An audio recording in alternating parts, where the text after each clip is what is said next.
William Barr, I'm so glad you've been able to join us. I've been looking forward to this. You have a tough choice now, and I know it's not one you'd have chosen, but it's the only one America has. Kamala Harris or Donald Trump? Well, to me, it's not a close question. Obviously, I didn't support Trump for the nomination, but now that we have this choice, I think clearly that Trump would be a better president for the United States.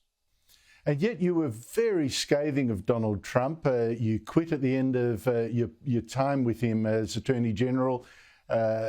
He's had convictions and all this kind of stuff, the language, the abuse, and he hasn't stopped on that. I think it's hurting his campaign. What makes you think he's still better than Kamala Harris? Well, I think, his policies are clearly better for the United States, his economic policies, his national defense policies. And I think, although they like to say he's a threat to democracy, actually, I think that the left, the collectivist left, is the greater threat to democracy. Their attempt to rule through non-democratic institutions such as the court system, and when the courts can't be manipulated the way they have in the past, then through administrative agencies. Their agenda is fundamentally totalitarian in the sense that it tries to control what people think and say. Democracy involves more than voting. It involves deliberation and speech and free exchange of ideas. And they have suppressed that. I don't think we've ever had the kind of suppression of speech as we've had recently in the United States, and that's authored by the left.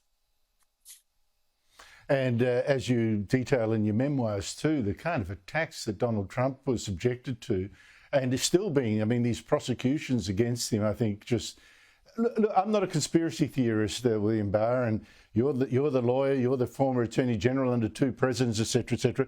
But some of these prosecutions seem to me to speak almost like conspiracy theory territory, politically motivated prosecutions of Donald Trump. Is that how you see it?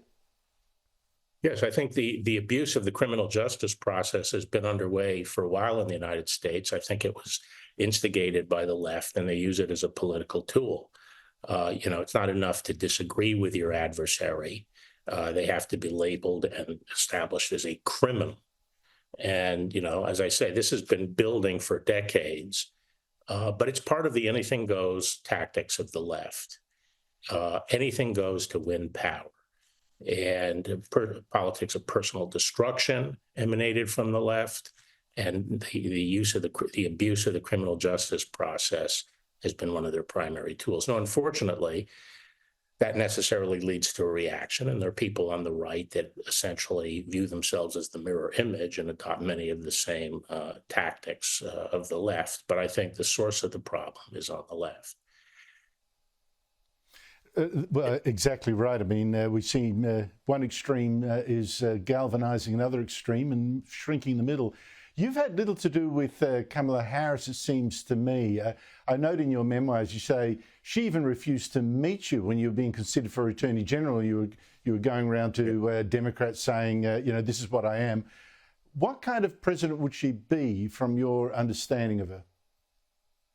Well, I would say there was, it's funny, a lot of the traditional liberals and progressives on the Hill met with me when I was up for confirmation. We had very good exchanges, and we had a working relationship going forward. She was part of sort of this little group of lefty loons that, just absolutely refused to even talk. What kind of president she would be? I think one of my main concerns is I don't think she's a clear thinker. My father used to say, if you can't speak clearly, you're not thinking clearly. And she doesn't speak clearly because I don't think she thinks clearly.